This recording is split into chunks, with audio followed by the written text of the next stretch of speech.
Devilian launches with full steam ahead, Tribes Ascend gets an update, all that and more. I'm Zach Sharps, and this is the 200th episode of Free to Play Weekly. First up in the news this week, Smilegates Entertainment, developers of the popular online first-person shooter Crossfire, launched version 2.0 of the title in North America. The update features a complete graphical overhaul of the title with enhanced graphics, new textures, and more realism. Alongside this overhaul is a brand new VIP character called the Viper, as well as some weapons, game modes, and more. My experience with Crossfire was full of aimbots, so hopefully that patch included an anti-cheat engine as well. For those of you anticipating Tryon World's brand new MMO action RPG called Devilian, then your wait is over. The game has officially launched here in the West and is available on Steam. The game features a variety of classes with responsive action RPG style combat that is reminiscent of Diablo, tons of PvP game modes, explorable areas, and a special Devilian form for each class, plus a whole lot more. Being that I got around to finally playing the title, I was impressed by the gameplay itself, but was extremely worried once I got more in tune with the cash shop and the game's systems. Saw way too many things that brought back the memories of ArcheAge's endgame grind, which makes me wonder if that's why Devilian died over in the East. If you want to check out the game for yourself, you can download it straight from Tryon World's Glyph Launcher or Steam.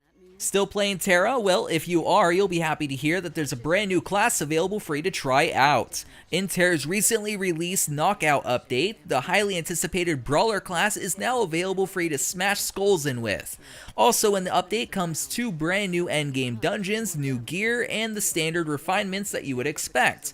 Don't know what the Brawler class is though? Well, it's a brand new tank class that can be compared highly to the League of Legends champion Vi, and to celebrate the new update, NMAS is running a special event that lasts up until January 12th, giving players a chance to earn Brawler-themed prizes, including a mount. That's a pretty awesome present to you Tera players, I'd say.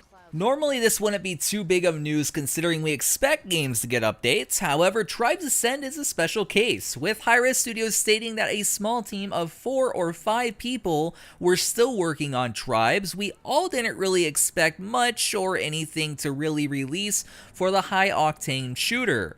However, the first full patch in years called Out of the Blue has gone live. Yes, you heard me right, Tribes Ascend got an update. The changes to the game were not really small by any means, featuring 3 new Capture the Flag maps that were inspired by maps in previous Tribes titles, all classes getting a slight bump to their health with a corresponding decrease to health recharge time, items being rebalanced, types of classes now being able to carry more weapons at a time, Tribes Gold and XP has been refunded to player accounts, and a whole lot more. This patch must have been a very exciting gift to fans of the game, and it's been a while since I played Tribes, but as someone who really enjoyed it, I'm glad that Hi-Res is still keeping the game alive with new content, even if it took a really long time. Speaking of time, it's time for the question of the week.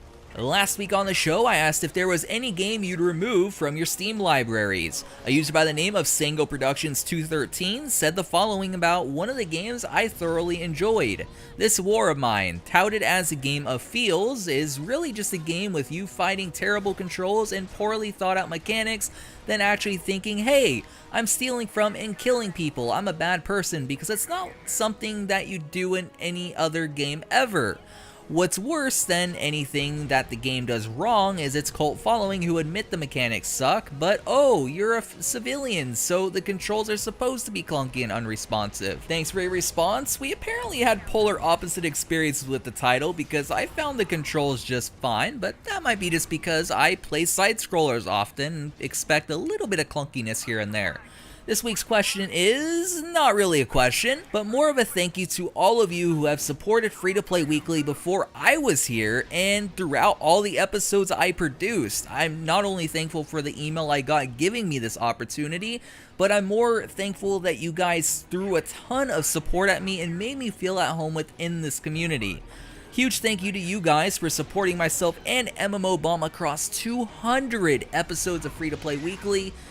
But if you guys want a question, I ask this: why are you so awesome? Speaking of being awesome, for our last news story of the week, Sandbox Interactive threw out a huge patch for the full loot sandbox MMO Albion Online. Being the first patch since the game's closed beta started a couple weeks back, new types of Keeper-themed dungeons were added that can be found in 23 locations throughout the game, 3 new bosses and 3 new enemy types to be slain. Players will have 10 new spells and abilities available to them, multiple chat channels to utilize, and a winter-themed Uncle Frost boss has been added to the game. You guys know my love for this title, and all I gotta say regarding this patch is, this is what leadership looks like within a development studio: a clear roadmap that has been consistently filled with improvements, new additions, and all of it within a very timely manner. Not some drawn out marketing stunt to make you buy more Founders Packs. Well guys, that does it for this week. The news will probably be slow throughout the end of this year, so if you don't see a free-to-play weekly pop-up, that's probably why. That said, my name is Zach Sharps, and I'll catch you guys next time.